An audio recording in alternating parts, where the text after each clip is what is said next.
Avez-vous déjà eu l'impression que la vie vous échappait complètement, que quoi que vous fassiez, les choses continuaient à mal tourner? Peut-être vous êtes vous-même senti comme un morceau d'argile pressé et façonné de manière douloureuse, sans savoir quel serait le résultat final. Si c'est le cas, alors l'histoire de Jérémie dans les chapitres 18 à 20 est faite pour vous.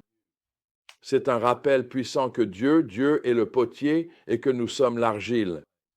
Il est en train de nous façonner quand le processus devient douloureux. Mais voici la vérité essentielle. Le but de Dieu dans nos vies est de nous façonner en quelque chose de beau, même lorsque le processus implique le feu et la difficulté.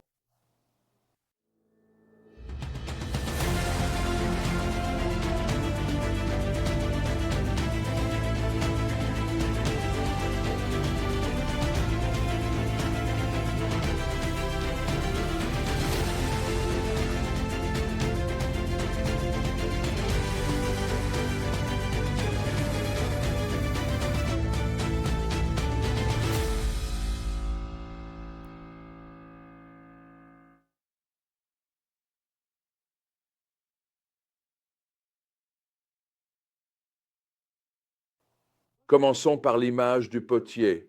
Au chapitre 18, Dieu envoie Jérémie chez un potier pour l'observer à l'œuvre. Jérémie voit le potier façonner le vase, mais quelque chose ne va pas. L'argile est abîmée, alors le potier la remodèle en quelque chose de nouveau. Dieu dit alors à Jérémie, « Ne puis-je pas faire de vous, Israël, ce que fait ce potier? Comme l'argile dans la main du potier, ainsi êtes-vous dans ma main, Israël. » Jérémie 18, 6. C'est une image puissante de la souveraineté de Dieu. Il est le Créateur et nous sommes sa création. Il a le droit de nous façonner comme il l'entend. Mais voilà le problème. Dieu ne nous façonne pas au hasard. Il a un but. Il nous façonne pour que nous devenions des vases qui lui rendent gloire. Mais que se passe-t-il lorsque l'argile résiste? C'est exactement ce que nous voyons dans le reste du chapitre 18. Dieu avertit Juda qu'un désastre approche à cause de leur péché, mais il offre aussi de l'espoir. S'il se repent, il se ravisera et n'apportera pas le désastre. Mais la réponse du peuple de Dieu est déchirante. Cela ne sert à rien, nous continuerons avec nos propres plans. Nous suivrons tous l'obstination de notre mauvais cœur, Jérémie 18, 12. Ils refusent d'être façonnés par le potier. Ils choisissent leur propre voie et cela mène à la destruction. Au chapitre 19, Dieu donne à Jérémie une leçon d'objet très parlante. Il lui dit d'acheter un vase d'argile, de l'emmener dans la vallée de Ben-Hinnom et de le briser devant les anciens et les prêtres. Ce vase représente Juda et le fait de le briser symbolise le jugement à venir. Dieu dit, « Je briserai cette nation et cette ville. » Tout comme le vase du potier est brisé et ne peut être réparé. Jérémie 19, 11. C'est un avertissement sévère. La rébellion de Juda mènera à sa destruction.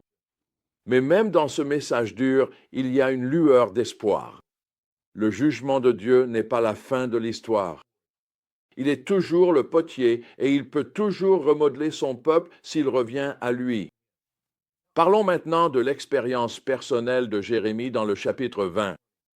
Après avoir délivré ce message difficile, Jérémie fait face à une opposition intense.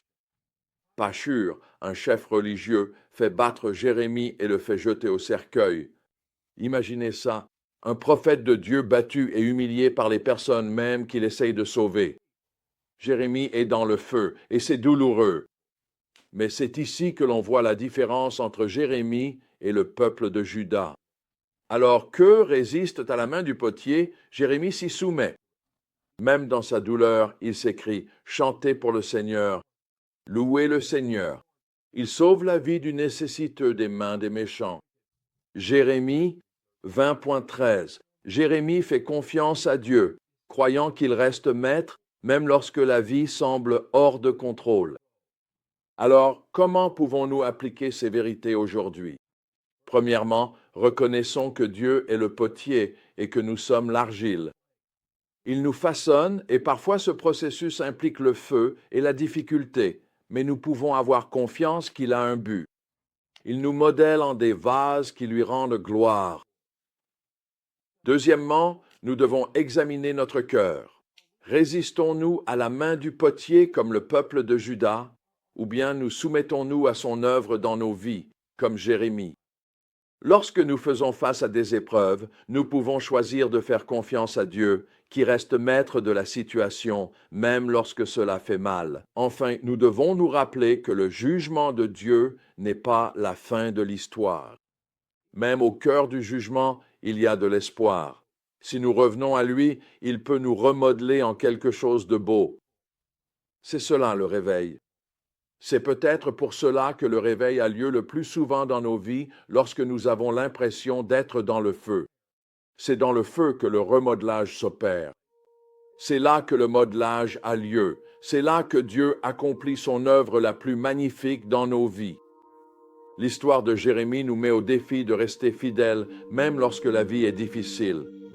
Elle nous rappelle que le dessein de Dieu pour nos vies est plus grand que notre souffrance.